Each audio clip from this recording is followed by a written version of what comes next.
Good morning, my dear students of class 8th. I welcome you all to this new class of social science where we are heading towards the explanation of the chapter from civics, understanding our criminal justice system. Children, in the previous class, we just discussed the introduction of the chapter where in this chapter we will see what are the key players in a criminal justice system, a crime when it takes place. Who are those four key players? It is the police, the public prosecutor, the defense lawyer, and the judge. So we discuss the basic introduction, what happens and what rights, what constitution has given the rights to a person who is being accused by the police. What are his rights? That the person who is being accused cannot be declared as guilty until and unless a fair trial in the court has taken place.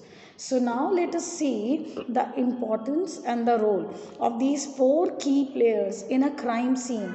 For example, we will start with number 1, the role of police while investigating any crime. So children, the important function of the police in a case is to investigate, is to find out, to inquire, investigate any complaint which is related to the commission of a crime or related to a crime, whatever has taken place. The investigation by the police involves various processes. There are certain steps such as collection of evidence. We have always seen in the movies, TV serials that police tries to collect all the evidences, the traces which are left behind of different kinds, recording the witnesses. Witnesses are those who have witnessed some crime, in front of whom some crime has taken place. So they are the witness because they have seen that, they have witnessed that. So collecting evidences, recording the statements of the witnesses, then on the basis of investigation the police is needed to give his opinion. Then what investigation is going on the basis of that investigation the police gives its opinion.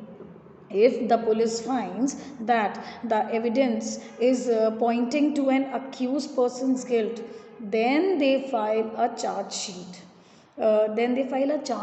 Against him in the court. For example, Ram has been accused of committing some crime, for some robbery or some theft taken place in somebody's house. So when the police visited that house, the police found so many evidences. Maybe the guard of that house has seen Ram entering the house. So all these statements, all these evidences, when the police has collected, then the police framed its opinion. Yes, the evidences are going against Ram. So they will file the charge sheet against Ram and they will present it in the court. Now did you see there is a process of the investigation? It is not that police can jump to anything, any conclusion. Okay, he is the culprit, so and so must have happened. Let the police investigate, step by step. Then only things take place. So the police files a charge sheet against that person in the court. However, it is not the police job to decide if a person is guilty or not. Police cannot decide that a person is guilty or not. It is only and only the role of the judge. It is only the judge who decides and gives his judgment whether the person is found guilty or not. Right?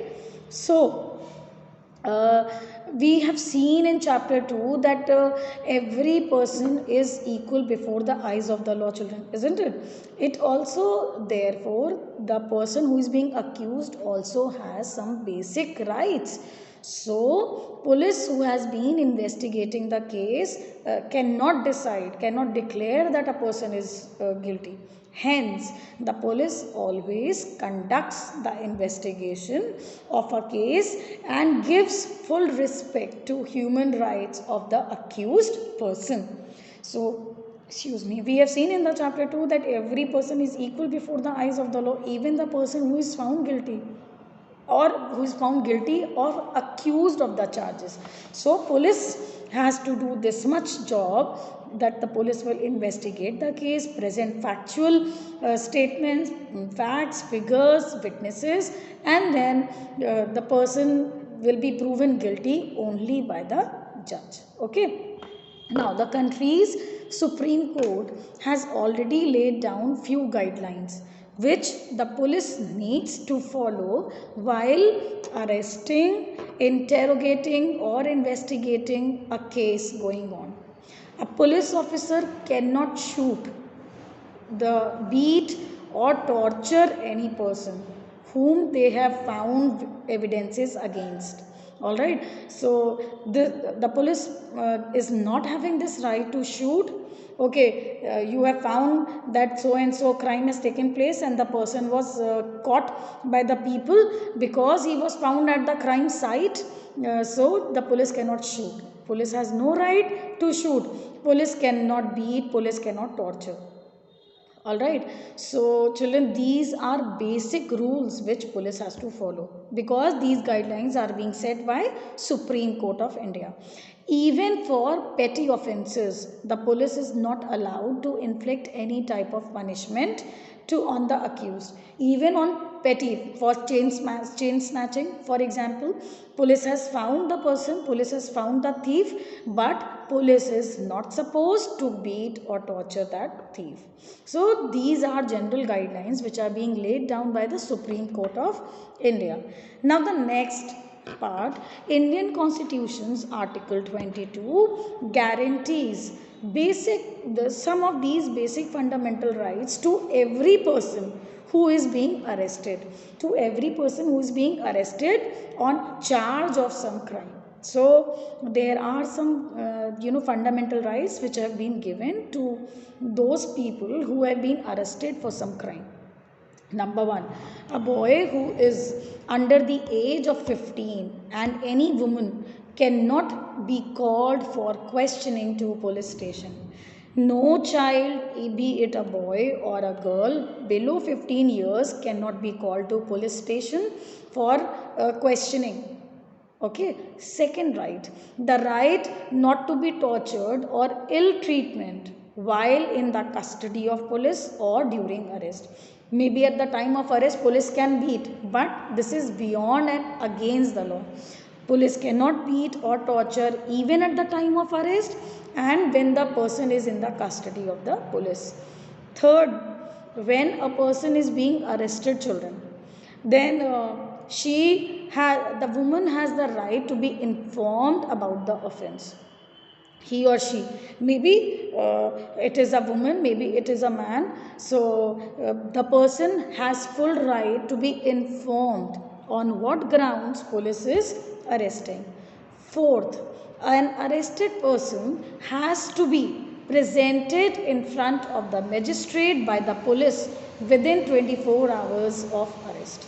So this is the fourth right, that if police has arrested some person, that person has to be presented before the magistrate within 24 hours of the time of arrest. Sixth, the confession made by the accused in the police custody cannot be used as an evidence in the court. We have always seen in movies that police beats the criminal and they keep on answering, accept this, that you have done this, accept this. So the confession which the accused person makes in the police custody is not at all considered as an evidence in the court. Whatever the person has confessed or accepted, it is not valid in the court until and unless the person speaks directly in front of the magistrate or the court. All right, children. Now, so these are 6 major fundamental rights which are being given for the person who is being accused or who is being arrested by the police. Now, apart from the Supreme Court, apart from that, the Indian Supreme Court has laid down certain procedures as well as specific requirements that the police and other agencies have to follow. There are some other set of guidelines which have to be followed by the police while arresting a person. Alright, they are known as DK Basu guidelines. Few of these are the police officers who are supposed to carry out the investigation or interrogation or arrest are required to wear accurate, clear and visible identification. They should not come in casual. You should be well presented as a police officer. All right, so there are some other that during the arrest you have to present a memo and all. So then if a person who is being arrested or interrogated has the right to inform his relatives, well wishers or any friend. So some basic things, basic rights have been given to the person who is being arrested, because the reason for giving all these rights is you cannot decide at that time until a fair trial is being done. All right, children. So these are some basic fundamental rights, and this was the role of police in a crime scene. Or if you talk about understanding our criminal justice system of India, this is the role of police. Then the role of public prosecutor. Children, a criminal offense is always regarded as a public wrong. Public wrong. When a crime is taking place, do you think it is in favor of the society? No. Therefore, it is regarded as a public wrong. It means that particular offense is considered to be committed against the whole society. So, if you see some crime is taking place, it is not at all in favor of society. It is against the society. All right. Then, children, this has to be taken up by a lawyer who is presenting the case from whose side? Society's side. Therefore, that person who takes the fair trial in the court, taking the side of the public society, is known as public prosecutor. The interest of a state are represented by a public prosecutor in a case. Once a team of police has conducted its investigation in a case and filed the charge sheet in the court, then begins the role of public prosecutor. First role is of police to investigate, collect witness, collect evidence, file a charge sheet. Once the charge sheet is filed, presented in the court, now comes the role of public prosecutor.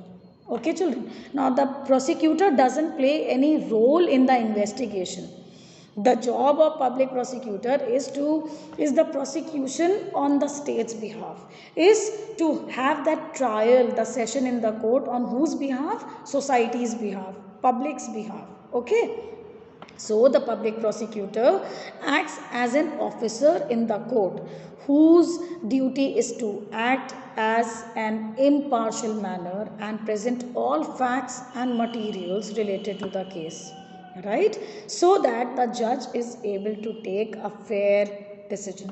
So the role of public prosecutor is this much only, that when the charge sheet is filed, then the public prosecutor presents the case from whose behalf? Society's behalf.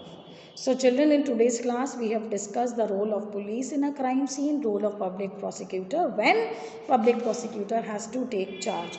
Now we will discuss the defense lawyer and the role of the judge in the next class, and then we will complete the chapter.